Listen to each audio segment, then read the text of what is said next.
Hello，大家好。咁今日咧要同大家講嘅咧就係2018年嘅第10D 題目啦。首先我哋一齊讀條題目啦。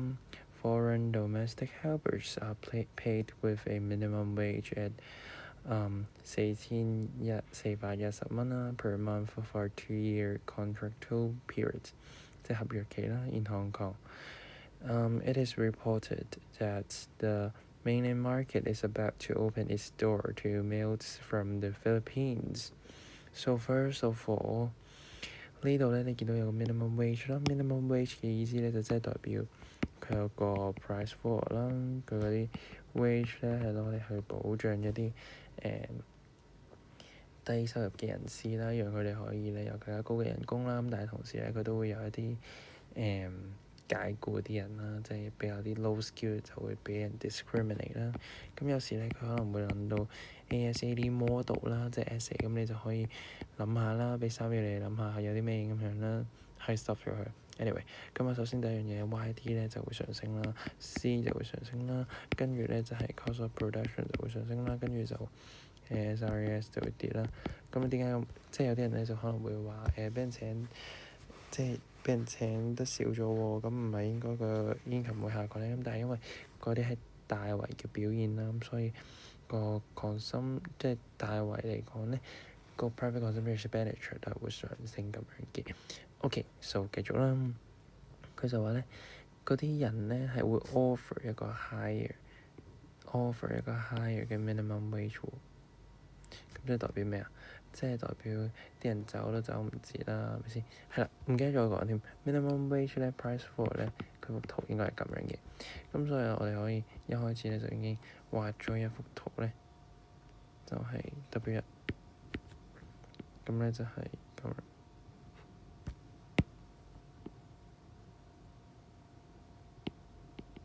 嗱，呢個咧 marginal benefit 就係呢一個 maximum willingness to pay for an extra unit。咁咧佢畫咗 MBMC 啦，咁呢度就有個 daily loss 啦，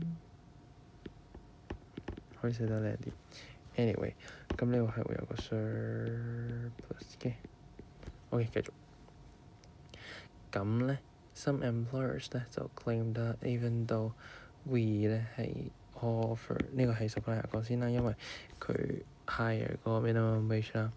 咁咧佢哋係可以嗰啲 Philippine 個 male 咧類部嗰啲傭人咧就可以選擇咧係留喺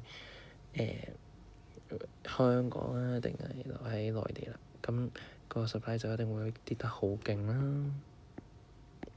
咁咧 even we offer a higher wage rate， 即係個 wage rate 會上升啦。咁咧 there will still be insufficient 喎。insufficient 嘅意思就係等於 shortage， 唔係 inefficient 啊。呢個好重要喎，即係成日都可能會有機會去諗錯啦。咁即係 insufficient 即係等於shortage 啦。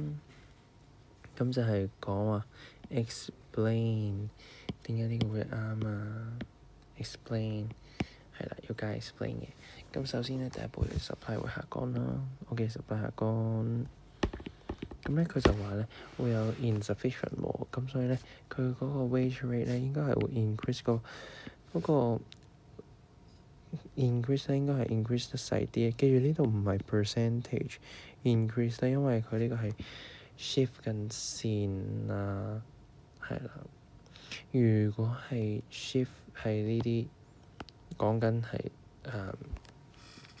係同一條線上面先係需要 percentage。如果係 shift 線咧，咁就通常就咁講 decrease increase 就 OK 啊。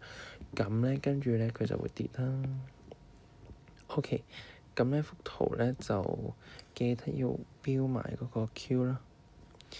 哎呀，唔好意思，個 Q 咧應該會喺呢度嘅。咦呀，核突啊！哎呀，個 Q 咧就應該喺呢度。咁咧 Q1、Q2， OK。咁咧做完之後咧，我哋就可以開始諗啦，可以寫翻個 explanation 啦。首先咧，因為有呢一個嘅開放咗 open 咗呢一個嘅咩啊 mainland market 啦。咁咧嗰啲mainland market 同埋呢一個嘅香港 market 咧係一個 competitive supply，咁嗰個 supply 就會下降啦，因為個 wage rate 下降啦。咁同時咧，因為咧有啲同時咧